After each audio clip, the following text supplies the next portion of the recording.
नमस्ते बच्चों, आज हम पढ़ेंगे पाठ आज़ादी।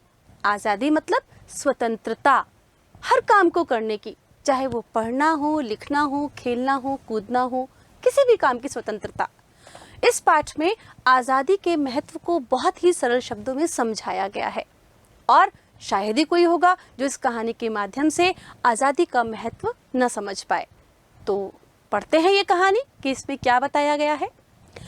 दिवाली का त्योहार था। वरुण नए और सुंदर कपड़े पहनकर अपने मम्मी पापा के साथ बाजार जाने को तैयार था।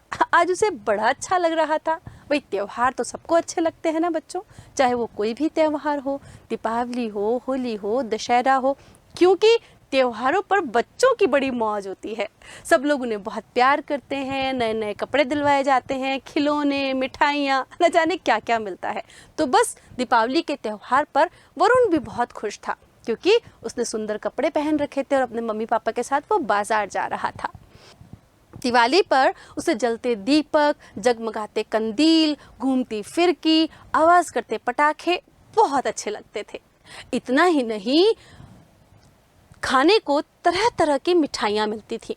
कुछ तो मम्मी घर पर बनाती थी और कुछ पास पड़ोस के घरों से आती थी। शाम को घर पर सब लक्ष्मी गणेश की पूजा करते थे और यह त्योहार वरुण को बहुत अच्छा लगता था। बच्चों, आपको भी लगता है ना? हमेशा कोई भी बच्चा हो, जब भी दीपावली आती है बहुत इंतजार करता है कि पापा कब पटाखे लेकर के आएंगे, कौन कौन से पटाखे उसमें होंगे, अनार होगा कि नहीं, रॉकेट लाएंगे कि नहीं, अरे बड़े बड़े बम फटने वाले होंगे कि नहीं। सब बच्चे इसी तरह से उत्सुक रहते हैं। तो बस वरुण भी इसी तरह से उत्सुक था। उसे दीपावली पर जगमगाते कंदील मतलब हम जो लाइट्स लगाते हैं ना, वो सब उसे बहुत अच्छी लगती थी और आप सबको भी अच्छी लगती है ना। तो मिठाइयाँ, खिलौने, पटाखे, ये सब इस त्योहार को बहुत ही खुशनुमा बना देता है। दुकानदारों ने आज बाजार को बहुत अच्छी तरह से सजा रखा था। क्यों? क्योंकि दीपावली पर ही तो बाजारों की रौनक बढ़ती है, इसलिए हर दुकानदार अपनी दुकानदार को बेहद खूबसूरती से सजाता है। मिठाई की दुकान सजी थी। सड़क के किनारे ठेलों पर मोमबत्तियां, दीपक, पटाखे और खील बताशे वाले अपना अपना सामान बेच रहे थे। दूसरी ओर कंदील वाले भी एक लंबे से बांस पर सुंदर सुंदर कंदील लगाकर बेच रहे थे। तभी वरुण की निगाह एक आदमी पर गई। निगाह मतलब नजर, दृष्टि। जब हम किसी को अचानक से देखते हैं तो उसके लिए इस वाक्य का प्रयोग करते हैं या इस शब्द का प्रयोग करते हैं। हमारी निगाह एकदम से वहां चली गई। उसके हाथों में 3-4 पिंजरे थे। उसमें सुंदर सुंदर रंग बिरंगी चिड़िया कैद थी। मतलब जब वो बाजार गया तो उसने एक आदमी देखा जिसके हाथ में एक पिंजरा था और उसमें बहुत सुंदर सुंदर चिड़िया कैद थी। वह इन चिड़ियों को बेचने के लिए वहां खड़ा हुआ था। वरुण को पक्षी वैसे भी बहुत अच्छे लगते थे और इन पिंजरों में बंद चिड़िया तो बहुत ही मनमोहक थी। मतलब जो पिंजरे उसने देखे थे चिड़िया वाले, वो चिड़िया बहुत खूबसूरत थी, मन को मोह लेने वाली थी और उस आदमी ने उन चिड़ियाओं को पिंजरे में बंद कर रखा था। वरुण ने अपने पापा को रोका, पापा पापा मुझे एक चिड़िया दिलवा दो ना। पहले तो पापा ने उसे समझाया, बेटे पक्षी का घर उसका खुला आकाश होता है, इस तरह से उसे पिंजरे में बंद करके रखना अच्छी बात नहीं है। लेकिन वरुण की जिद के सामने उसके पापा को आखिरकार हार मानकर एक पिंजरा खरीदना पड़ा जिसमें बहुत सुंदर चिड़िया थी। वरुण को उन्होंने वो पिंजरा दिलवा दिया। वरुण की दीपावली की खुशियां भी इस चिड़िया को पाने की खुशी के सामने मानो छोटी हो गई थी। उसके पैर खुशी के मारे जमीन पर पड़ ही नहीं रहे थे। वो तो एक मुहावरा है, खुशी के मारे जमीन पर पैर ना पड़ना। मतलब जब हम बहुत खुश होते हैं तब इस मुहावरे का प्रयोग किया जाता है। अब यहाँ पर जब वरुण को वो चिड़िया मिल गई तो दीपावली के त्योहार की खुशी तो उसको थी ही, साथ ही साथ उस चिड़िया को पाने से उसकी जो खुशी थी वो दुगनी हो गई थी। वरुण ने घर आते ही चिड़िया के लिए एक छोटी कटोरी में पानी की व्यवस्था की। खाने के लिए गेहूं और दाल के दाने भी रखे गए। व्यवस्था करना मतलब इंतजाम करना। अब वरुण जब उसको ले आया तो खाने पीने का जिम्मा तो वरुण का ही था ना कि उसको कैसे खिलाएगा। तो उसने कटोरी में पानी डाला, गेहूं और दाल के दाने डाले। अगले दिन मोहल्ले के बच्चों को पता लगा तो वे सब उसके घर आए। चिड़िया जोर जोर से चींची कर रही थी।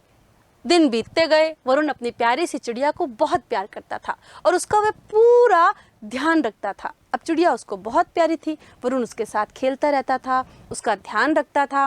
उसको समय पर भोजन तथा समय पर पानी देता था। उसे पिंजरे सहित कभी छत पर ले जाता तो कभी उसको आंगन में घुमाता, मतलब जहाँ जहाँ जाता उस चिड़िया को अपने साथ लेकर के जाता। वरुण को देखते ही चिड़िया कभी अपनी पूंछ हिलाती तो कभी अपनी गर्दन घुमाती या कभी चींची करके अपनी खुशी प्रकट करती थी। समय तेजी के साथ बीत रहा था।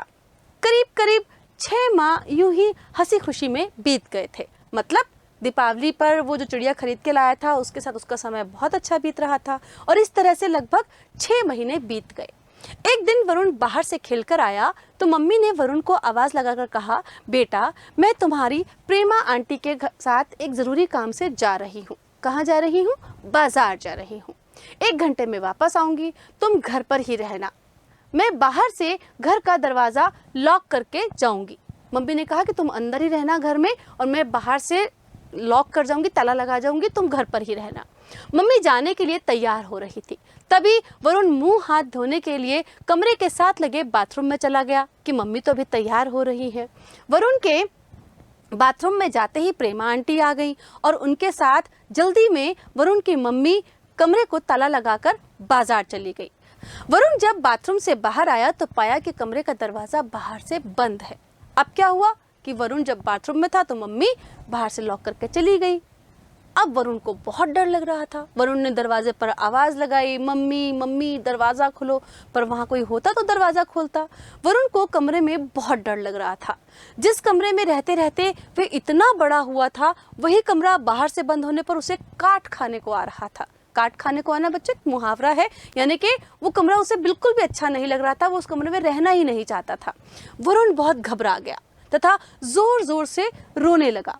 रोते रोते उसकी हिचकी बंद गई। मतलब जब हम बहुत ज्यादा रोते हैं तो हमारे गले से हिचकी की आवाज आने लगती है। मतलब इतना रोया कि अब वो सही ढंग से बोल भी नहीं पा रहा था। वह सोच रहा था कि कब मम्मी आए और कब दरवाजा खुले, या काश आज पापा ऑफिस से बीच में ही आ जाएं तो इस दमघोटू कमरे से मेरी जान छूटे। वरुण सचमुच बहुत घबरा गया था। दमघोटू कमरा मतलब जिसमें हमारा दम घुटता है, हमें अच्छा नहीं लगता, घबराहट होती है। तो वो कह रहे कि कब पापा आएंगे, या मम्मी जल्दी आ जाए या पापा जल्दी आ जाए। तो बहुत तरह से कल्पना कर रहा था कि क्या हो कि जल्दी से मैं इस कमरे से बाहर निकल के जाऊं। मम्मी प्रेमा आंटी के साथ बाजार से करीब 1.25 घंटे में लौटी। 1.25 घंटा मतलब 1 घंटा और 15 मिनट। उन्होंने अंदर आते ही आवाज लगाई, वरुण बेटे तुम कहाँ हो? मम्मी की आवाज सुनते ही वरुण ने जोर जोर से रोना शुरू कर दिया। शाम को जब पापा ऑफिस से आए तो यह सब पता चलने पर वे बहुत दुखी हुए। वरुण का मन बहलाने के लिए वे उसे लेकर बाजार गए। उसकी पसंद के खिलौने और फल उसे दिला करके लेकर के आए। फिर वे दोनों छत पर आ गए और वरुण अपने साथ चिड़िया का पिंजरा भी लेकर के आया। अब क्या हुआ, जब आप भी ऐसे घबरा जाते हैं या परेशान होते हैं तो मम्मी पापा आपको भी खुश करने के लिए कुछ ना कुछ करते हैं ना। कभी कोई खिलौना दिलवाते हैं या कहीं घुमाने ले जाते हैं। तो वरुण के पापा ने भी वैसा ही किया। शाम को जब वरुण घर आया तो उसने अपनी चिड़िया का पिंजरा उठाया और उसको लेकर छत पर चला गया। पापा बोले, जब तुम्हें पता था कि तुम्हारी मम्मी 1 घंटे के लिए बाजार गई है और कमरा भी तुम्हारा अपना ही है तो तुम्हें इतने घबराने की, रोने की क्या जरूरत थी? अब पापा ने पूछा कि जब तुम्हारा घर है, कमरा तुम्हारा है, पता था कि मम्मी बाहर गई है और बोल कर गई है, फिर तुम इतना क्यों रो रहे थे और इतना डर क्यों रहे थे? पापा यह तो ठीक था कि कमरा मेरा अपना था, लेकिन बाहर से बंद होने पर मुझे बिल्कुल जेल की तरह लग रहा था। मैंने सोचा पता नहीं अब कोई इसे खोलेगा भी या नहीं। मुझे उसमें बहुत डर लग रहा था पापा। तभी वरुण की नजर अपनी चिड़िया के पिंजरे पर गई। वरुण ने पिंजरा उठाया और उसका दरवाजा खोलकर बोला, मेरी नन्ही दोस्त सॉरी, मैं तुम्हें इतने दिनों तक इस जेल में रखा, जाओ मैं तुम्हें आजाद करता हूँ। यानी कि वरुण को ये समझ में आ गया कि पंछी भी जो है वो आसमान में आज़ादी से उड़ना चाहते हैं, उन्हें हमें बांधकर नहीं रखना चाहिए। बच्चों, ये मूक प्राणी हैं जिन्हें बोलना नहीं आता। अगर वो बोलते भी हैं तो हम उनकी बात समझ नहीं पाते। तो इसलिए हमारा कर्तव्य बनता है कि हम इन मूक प्राणियों को आज़ादी से घूमने दें, इनकी स्वतंत्रता को हम छीने नहीं। जैसे कि थोड़ी देर में ही वरुण को समझ में आ गया ना कि बंद रहना क्या होता है, ऐसे ही हमें इन जानवरों से प्रेम करना चाहिए, इनकी देखभाल करनी चाहिए, इनके लिए दाने पानी की व्यवस्था तो करनी चाहिए, पर इन्हें बांध कर नहीं, कैद करके नहीं। तो आगे से आप किसी भी पंछी को या जानवर को कैद तो नहीं करेंगे ना।